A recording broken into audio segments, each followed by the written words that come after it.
so let's finish the front suspension on this thing. Next thing we gotta do is figure out where the other heim joints are going. One has to go here, the other one has to go somewhere over there, and then we can start working on building the top A-arms.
Alright, so because these are 5/8 heim joints, these bungs are designed to go into 1.25" tubing. That's what I had to do for the bottom A-arm. This is 1.25".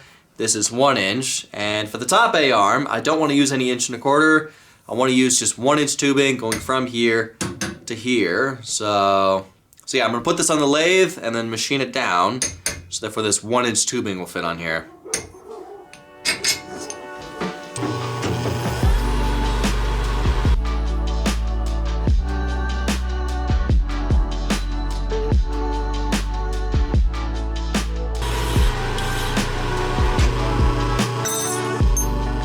Now there's really no good way to hold something like this on the lathe, especially if you're machining this side, so I'm going to jam it between centers and hope that that's enough to just hold this thing in place.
Alright, so the A-arms are pretty much done on this thing. Now, I calculated how much suspension travel we can have with this setup, with these shocks.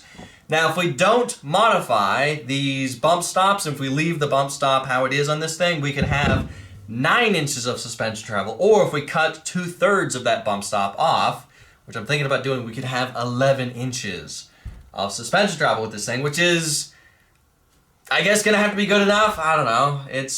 I guess for this vehicle, it's good enough. So, and actually 11 inches is from there to about right there. So I guess that's actually pretty good. So one thing that's a little weird is this spindle doesn't track perfectly level throughout the whole suspension travel. I don't know if you guys are gonna be able to see this, but look at how, level the brake disc is. Right there, it's perfectly straight up and down, but then when it goes up to here, it bends this way a bit, and then as it goes down, it does the same thing, so it kind of does like this as the suspension moves up and down. It's very subtle, but you can see it. So yeah, it's not the end of the world, but it's just gonna make it a bit of a challenge to make it to where this thing doesn't have any bump steer. So check this out. So this is actually my type of CAD software. I actually modeled this before building the top A-arm to figure out exactly where this Heim joint needs to go to be able to get proper suspension travel when it goes up and down. And actually from there to there, it actually works perfect. Once it gets a little bit past that, then it starts, bending a little, not being level. And from here to here starts going the other direction. So this is actually a really good way to calculate, your suspension travel, especially when you have the top A-arm shorter than the bottom A-arm, because when the top is shorter than the bottom, these have to be at an angle. Otherwise, if they were parallel with each other, the spindle would be doing that. So yeah, it's just, I don't know why it works fine on this, but not on the A-arms that we built. These have the exact same dimensions. But I don't know, maybe because this is 2D, the other one's 3D, is just some other aspect that makes it to where it doesn't work, which is not that big a deal, but I don't know, it would have been nice for it to work as good as it does on this. So let's work on adding a differential to this thing so therefore we can have differential steering. Now, like I said before, I found this differential at the scrapyard. How many years ago? Luckily I bought it and I saved it, and it's almost perfect for this project. Because I was considering buying a Mazda Miata diff, but I already have this one and it seems to be the same size. Now, I wasn't sure exactly what this was off of. It does say Hyundai, but it also has a Nissan badge and a Kia badge, so it's like I have no idea what this thing's off of, but basically I just went on eBay, typed in Nissan differential, and just kept scrolling until I found one that looks exactly like this. And then I bought CV axles for that differential, and luckily they do fit this, because I wasn't 100% sure if that would work, but luckily these CV axles do work and fit in this differential. And yeah, this thing, it does work. This is an open differential. At first I wasn't sure, do I want a limited slip diff or do I want an open diff? Because we're wanting differential steering, I think we want an open diff, so I think this will work perfect. Now, part of me kind of has a feeling that we're probably going to have to modify this thing heavily and convert it to chain drive to get it to work for our setup to have as much suspension travel as possible. But I am kind of curious if we can simply mount this in the frame. We would have to mount the engine sideways and still run a jack shaft, but I think that would be kind of easier just to use this how it is than having to completely modify it. But I'm curious what the setup would be like if we didn't modify this thing. And I'm curious how much suspension travel. If the suspension travel is not great, and if the engine's sitting a lot higher, then we're probably just gonna have to modify this thing to chain drive. But I kind of want to mock it up in the frame and just see what it looks like. Also, don't fall. Also, I did take the clips out. These are the clips that hold these CV axles in place. I removed them just so I can easily put them in and take them out. Alright, let's take out this old spool.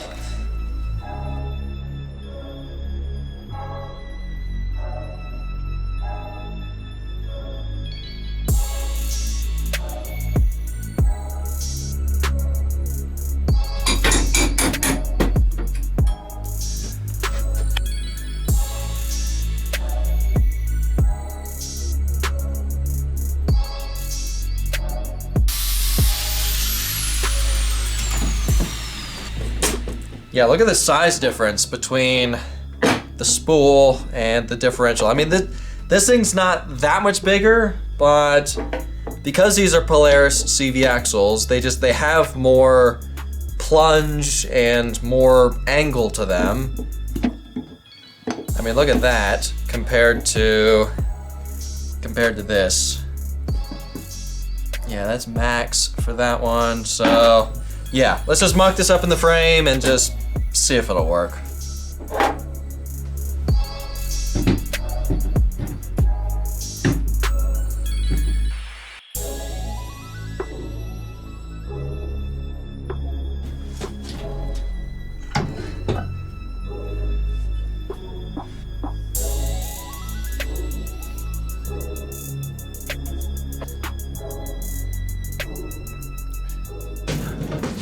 I mean, I'm not gonna say that this wouldn't work, but I don't think it would work that great. Because we have to have the engine over the differential, we just have to raise the engine up a lot. I mean, the fiberglass only comes up to here, so this engine would be sticking out of the fiberglass kind of a lot.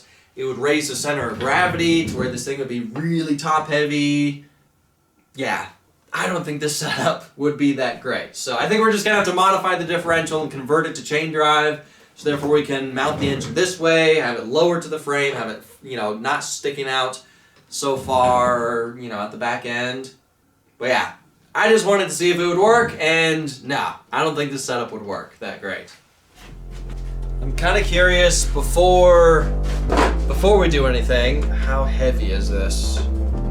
Wow, 28 pounds. 28 pounds, 10.8 ounces. So this thing's definitely not super light. Now I just have to remember to weigh it again once we convert it.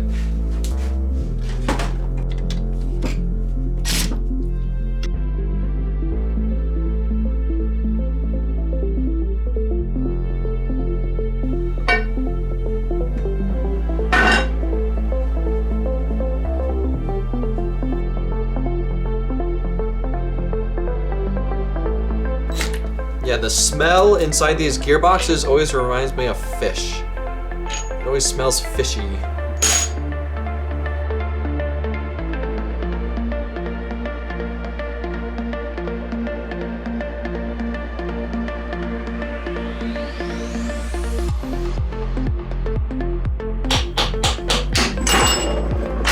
There it goes.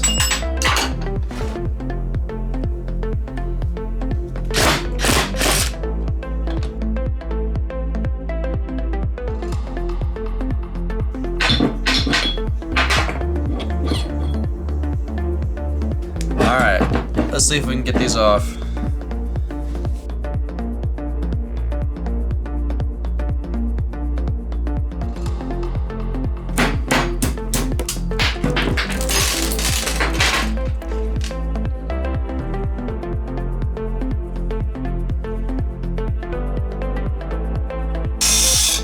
Why are all my batteries dead? Why is it in the winter time? Batteries just don't last. Alright, how in the world am I gonna get these off?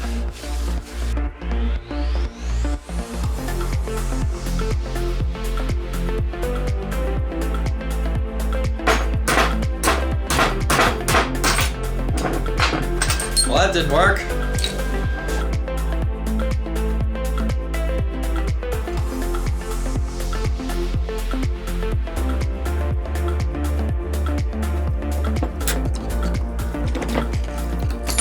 There we go.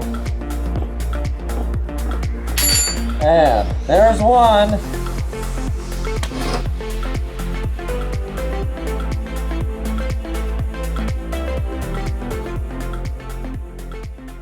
Alright, I'm gonna try to weld it again, and this time I'm gonna go underneath the... Ooh, that's hot. Yeah, try to go underneath and then just weld it in place so it doesn't pop off, because the welds were breaking on the last one.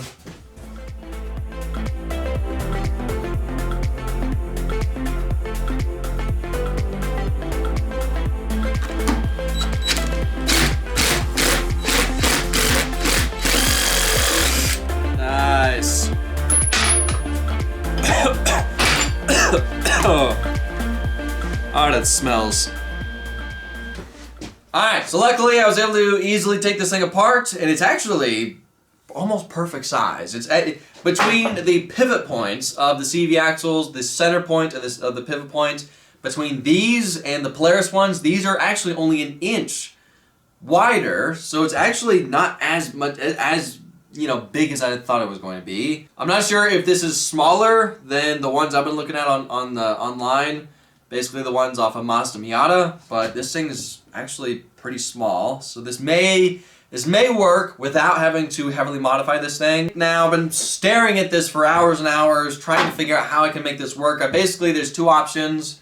Option A is just using these CV axles and not really modifying this thing to try to make it any smaller, and just whatever suspension we get that's what we get. Or I could heavily modify this thing. I could replace these CV axles with Polaris and just use the spline portion, basically just cut it right here and then weld a plate onto the spline and just use the spline portion. And then this side of the plate, that's where the brake disc would mount. The other side of the plate, that's where the Polaris CV axle would mount. Basically kind of similar to how I did this spool that we made, and that would possibly get us, get it to where we can have a little bit more suspension travel, maybe an inch or two more of suspension travel, but it's kind of a lot of work for an inch or two more of suspension travel, so I don't know. But I bought bearings to fit this. I bought a bigger sprocket, or not really a bigger sprocket, just a sprocket with a bigger center, so therefore it'll fit around this, and I'll be able to make an adapter to get it to work for this, as well as bought seals, and I bought another set of Polaris CV axles in case we do want to modify these to Polaris, because these are for a car, they don't have as much plunge, I think that's what it's called, how the CV axle moves in and out, and they also don't have as much angle. These, I measured it, these have 24 inches of angle that they can have, and I think where is it? Yeah, the Polaris has 31 degrees of angle to them, so these don't have as much. Yeah, basically we gotta figure out in the next video, we gotta figure out, do we want to use these and have a little bit of suspension travel, or heavily modify this whole setup, make it a little bit more complicated, and have an inch or two more of suspension travel. But we're not gonna be able to do that all in this video. We're still waiting on the bearings. I only ordered them yesterday, so they'll hopefully get here next week. So let's continue working on the frame.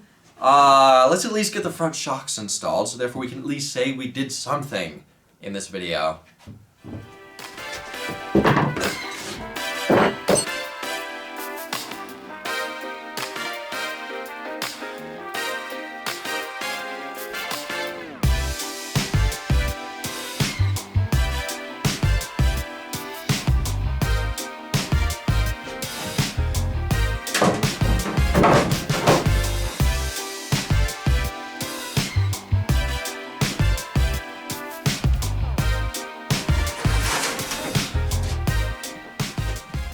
Alright, so to have a spot to mount the top of the shocks, I have to have a tubing going from here down to here, and I want to follow this radius as close as possible, so therefore the tubing is almost touching this whole thing.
Yeah, there's actually not that bad. There's a little bit of a gap right here, but all this is pretty much touching the fiberglass.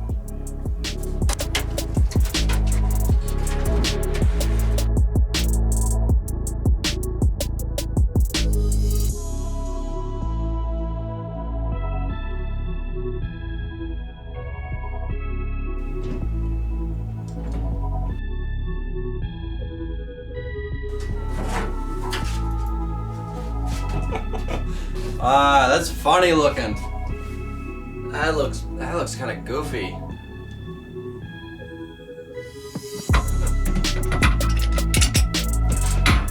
Oh.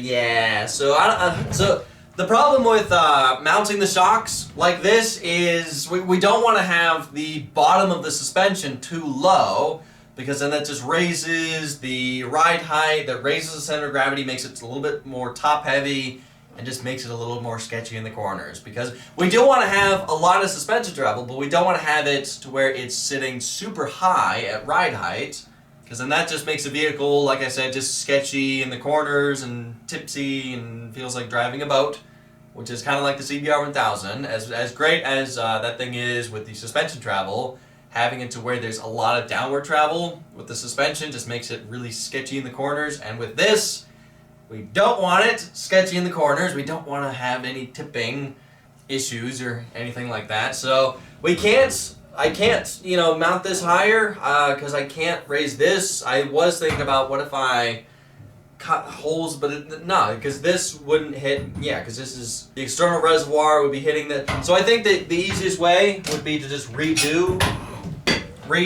this plate that I welded on here to mount the shock on the A-arm.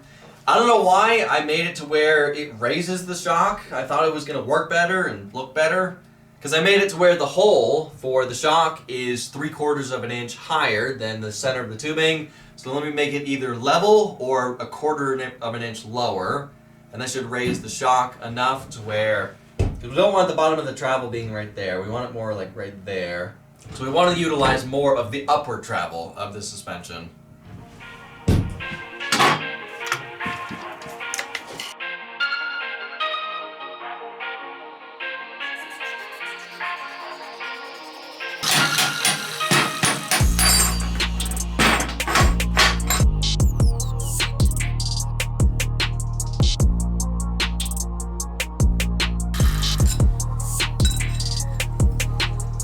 Now, something I just thought of, instead of having to make new plates, what if I simply just took these and flipped them over and then welded them back in place? So I did mock it up in the frame just to make sure it would work, and it does. So that makes it definitely a little bit easier to just weld these back in place, just upside down.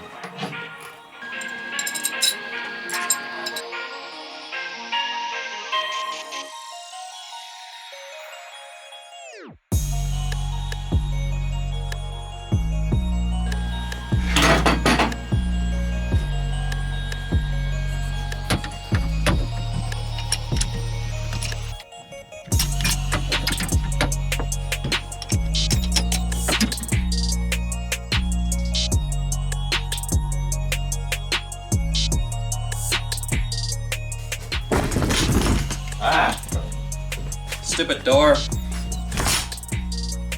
Almost knocked over my camera.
Alright, moment of truth to see how much suspension travel we have. So that's all the way at the bottom. And that's all the way at the top. Now, like you keep saying, I could cut. I mean, because this bump stop is huge. It's 1.5 inches thick. I could cut either 1/3 or 2/3 away from it and have a lot more suspension travel going upwards. So, but that's not terrible. That's a decent amount of travel. Now, I'm curious if this does something. Oh wow! Yep, that definitely changes it. Awesome. Nice. Because on eBay there are some of these shocks that have a fake version of this, where if you turn this, it actually doesn't do anything. So it is nice to know that these actually work. Alright, moment of truth to see if there's actually any leg room in here. So, yeah, hopefully this thing won't fall. So it's actually not that bad. Yeah, there's definitely a decent amount of leg room, but with any bigger shoes than this, I don't think it would be, I don't think it would fit, but can I do this? I'm gonna try this.